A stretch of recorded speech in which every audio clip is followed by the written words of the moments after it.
àndal kon jataay bi tey sëñ Touba saf na fi sap ñëw nañ ànd ak waa kër sëñ Touba ñëw nañ fekk fi sëñ Touba moo saf fi sap ñu nit dañ lay gën a conseil di la wax ne la loo fa nga tegoon sa tànk ak sa loxo billahi lazi la ilaha illa day gën a yokk waaye du arrière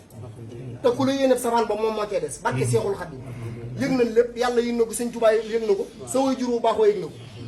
jàmm rek nga yam te liggéey bi xamal na day soog a tàmbali ca kaw ca kanam li weesu li ñu jëm nii ko dàq fuuf te da nga ko fekke da nga ko tal da nga ko man mboolem ko àndal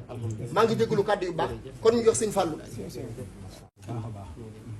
di nuyu tamit mbooloo mi ci mi nga xam ne moom lañu àndal dara warulu ko lu dul maanaam bëgg sa jëmm ji rek ko waral moo tax biñ déggee mbir mi dañoo ànd takkoo ñaanal la ci alxuraan ak xasida ba pare doog di ñëw ci barab bi nga xamal ne ñun de bëgg nañ la tey fu ñu ciy toll rek ngeen koy yëg te di ko xam nee na it lu ñuy yëngatu mu koy yëg te mu koy xam nee na sant na leen bu baax nee na la doon nuru lu diis woyof na toll alhamdulilahi rabbil alamin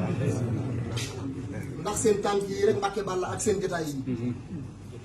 jërë ngeen jëf liñ ciy dolli mooy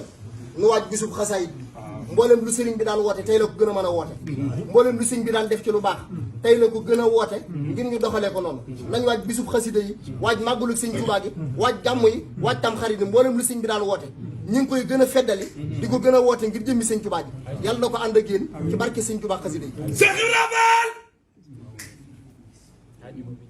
yow yaa tax ba mu yëpp jariñoo ci Serigne Touba Cheikh Ibra Fall ña la jiitu danoo xamul mboolem bisu xasida yi yëpp waa kay Cheikh Ibra bu dul kawoon nag yow ñu toro ci dunya sëriñ Xaas Mbaay Zikrullah ñu ngi la koy présenté mbaa dañoo xam yàlla Fall bay daw yu bon ya Cheikh Ibra Fall Cheikh Ibra bu dul kawoon nag yow Fall